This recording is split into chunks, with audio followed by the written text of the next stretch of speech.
আপা 5টা টাকা দেন, খিদা লাগছে, একটা রুটি খাবো।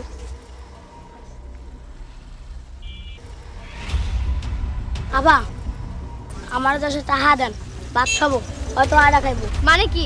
এই যাও তো, টাকা নেই। ওই আলা তুই আড়া খাইবি, ওই আলা তুই আড়া খাবি, এদের কি টাকা দেওয়া উচিত হয়নি? ওই আলা তুই আড়া খাইবি, ওই আলা তুই আড়া খাইবি, ওই আলা তুই আড়া খাইবি, ওই আলা তুই আড়া খাইবি। আপা আমার দেন, আমি ভাত খাবো।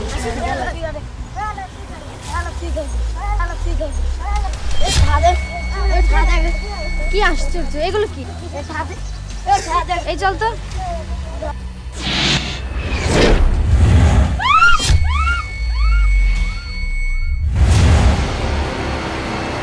আমার টাকা দেন, নাহলে কুত্তাতে খাবার দাও।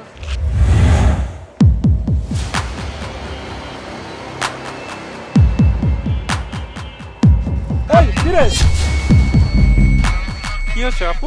দেখেন স্যার, ওরা প্রথমে দুজন টাকা চাইলেও দিলাম, পরে আবারও দুজন আসলো, তাদেরও দিলাম, তারপরে কুকুর নিয়ে জামা কাপড় টানাটানি করছে। কি অবস্থা! ঠিক আছে, আপনারা যান, আমি দেখছি। Thank you sir.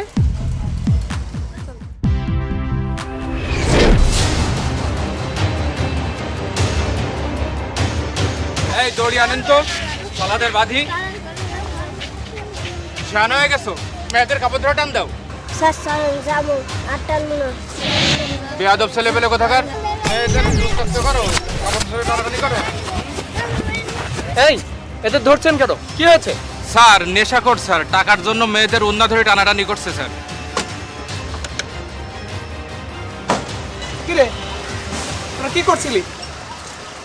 কি করছিলি তোরা? কি করছিলি তোরা? স্যাররা ধরছে কেন? একটা মেয়েকে কুকুর দিয়ে ভয় দিচ্ছে স্যার, বলে টাকা না দিলে কুকুর দিয়ে কামড় খাওয়াবে। মেয়েটা রাস্তার ভিতর চিল্লায় উঠছে। ঠিক আছে, সবগুলোকে গাড়িতে ওঠান, আর আপনারাও গাড়িতে ওঠেন।